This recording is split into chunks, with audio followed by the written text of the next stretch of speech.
Assalamualaikum warahmatullahi wabarakatuh. Di dalam hadis diceritakan dari Nabi SAW, sesungguhnya Nabi bersabda, Allah Ta'ala menciptakan wujudnya bidadari dari 4 warna, putih, hijau, kuning, dan merah. Allah menciptakan tubuhnya dari za'faran, misik, ambar, dan kafur. Rambutnya dari sutra, dari jari-jari kakinya sampai ke lututnya dari za'faran, memberi harum-haruman mulai dari kedua lututnya sampai kedua payudaranya, dan mulai dari kedua payudaranya sampai ke lehernya, mulai dari lehernya sampai kepalanya. Kalau seandainya ia meludah dengan sekali ludahan di dunia, maka menjadikan semua air di dunia itu misik. Di dalamnya tertulis nama suaminya dan nama dari beberapa nama Allah. Pada setiap tangan dari kedua tangannya terdapat 10 gelang dari emas. Pada jari-jarinya terdapat 10 cincin, dan pada kedua kakinya terdapat 10 binggel, yaitu gelang kaki dari jauhar dan mutiara. Untuk apa diciptakan semua bidadari itu? Nah, simak ulasannya sampai dengan selesai. Sebelumnya tekan subscribe dan lonceng notifikasi. Bagikan video ini untuk teman-teman dan saudara kalian, agar lebih mudah kami mengembangkan channel ini.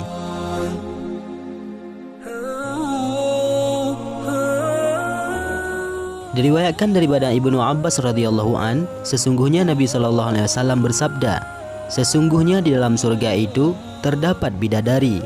Dikatakan kepadanya, Aina, ia diciptakan dari 4 perkara, dari misik, kafur, ambar, dan za'faran. Diadoni tanahnya dengan air kehidupan. Seluruh bidadari itu merindukan suaminya. Jikalau ia meludah di laut, dengan sekali ludahan, maka pasti air laut itu akan menjadi tawar, sebab dari air liurnya. Ditulis pada leher sebelah bawah, barang siapa yang suka agar dirinya seperti aku, maka hendaklah beramallah dengan bertaat kepada Tuhannya.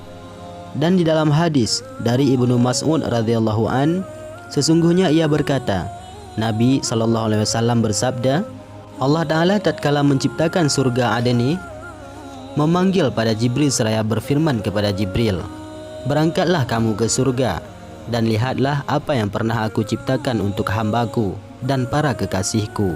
Lalu Jibril pergi dan mengilingi surga itu. Maka datanglah seorang jariyah dari bidadari menghampirinya. Ia termasuk dari penghuni istana-istana surga. Bidadari tersebut tersenyum pada Jibril, maka menjadi bercahaya surga akibat dari sinar giginya. Lalu Jibril bersujud. Ia menyangka sesungguhnya cahaya itu berasal dari nur Tuhan yang mulia. Akhirnya jariyah itu memanggil pada Jibril, hai orang yang dipercaya Allah, apakah kamu tidak mengerti untuk siapa aku diciptakan? Jibril menjawab, tidak, aku tidak mengerti. Jariyah itu berkata, sesungguhnya Allah menciptakan aku untuk orang-orang yang memilih ridhanya Allah Ta'ala di atas hawa nafsunya. Dan berdasarkan keterangan ini telah datang di dalam hadis, sesungguhnya Nabi SAW bersabda, aku melihat di dalam surga ada malaikat yang membangun istana, batanya dari perak dan bata lain dari emas. Mereka terus membangun bangunan itu. Tatkala mereka berhenti membangun, aku bertanya, kenapa kalian berhenti membangun? Mereka menjawab, benar-benar telah habis perbekalan kami. Aku bertanya, apa perbekalanmu semua? Mereka menjawab, berzikir kepada Allah Ta'ala. Karena sesungguhnya yang mempunyai istana ini adalah orang-orang yang berzikir kepada Allah Ta'ala. Tatkala orang itu berhenti berzikir kepada Allah, maka kami berhenti dari membangun istana.